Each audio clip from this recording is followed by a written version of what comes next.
महाराष्ट्राचा आवाज आपल्या हक्काचा। नवा आवाज महाराष्ट्र न्यूज चॅनलमध्ये आपले स्वागत आहे। तर पाहूया आजच्या महत्त्वाच्या काही घडामोडी। अंबरनाथमध्ये एका भरधाव टेम्पोने सायकल स्वाराला उडवत रुग्णालयासमोर उभ्या असलेल्या 2 रुग्णवाहिकांना जोरदार धडक दिल्याची घटना घडली होती। या अपघातात सायकल स्वार निवृत्त नौदल अधिकाऱ्याचा उपचारादरम्यान मृत्यू झाला होता। या घटनेतील टेम्पो चालकाला अंबरनाथ पोलिसांनी बेड्या ठोकल्या असून टेम्पोही जप्त करण्यात आला आहे।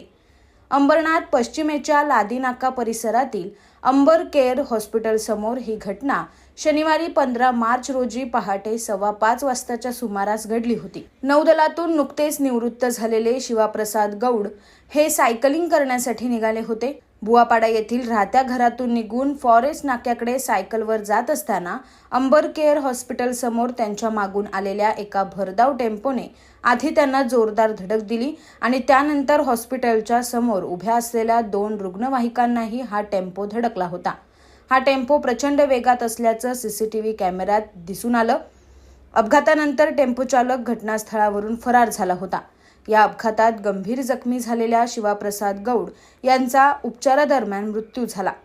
या प्रकरणी अंबरनाथ पश्चिम पोलिसांनी फरार टेम्पो चालकाचा शोध घेत भिवंडीतून त्याला अटक केली आणि टेम्पोही जप्त केला आहे। अंबर केअर हॉस्पिटल या ठिकाणी सकाळी पहाटेच्या सुमारास एक अपघात झाला होता। एक चालक होते मॉर्निंग वॉक करणारे, तर ते पायी जात होते आणि अंबर केअर हॉस्पिटलच्या समोर एका टाटा टेम्पो चालकाने त्यांना धडक मारून अंबर केअर हॉस्पिटलच्या 2 ॲम्ब्युलन्स यांनाही धडक मारली।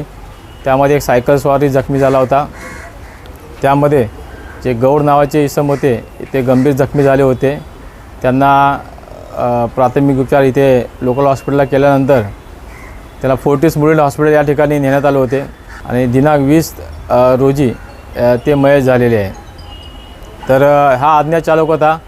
टेम्पोचा नंबर वगैरे काय नव्हता। भिवंडी या ठिकाणी जाऊन यातील आरोपी आहे अभय बजागे यास त्यांनी पोलीस स्टेशनमध्ये आणले आणि सध्या आरोपी आपल्या ताब्यात आहे व त्याला मान्य कोर्टाकडे हजर करणार आहे। सदर आरोपीने त्या जे गाडीचे नंबर वगैरे होते सर्व त्याच्यावर काय डिझाईन होती ते पुसली होती, परंतु पोलिसांनी चांगला तपास केला आणि त्याचा बरोबर शोध घेतला। आरोपीने कबूल दिलेली आहे। सध्या तो पोलिसांच्या ताब्यात आहे।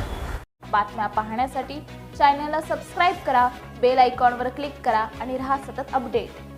तुमच्या परिसरातील काही घडामोडी किंवा समस्या असतील तर आमच्या वृत्तवाहिनीला संपर्क करा आणि तसेच सतत अपडेट राहण्यासाठी आमच्या वृत्तवाहिनीला सबस्क्राइब करा आणि बेल आयकॉन दाबायला विसरू नका।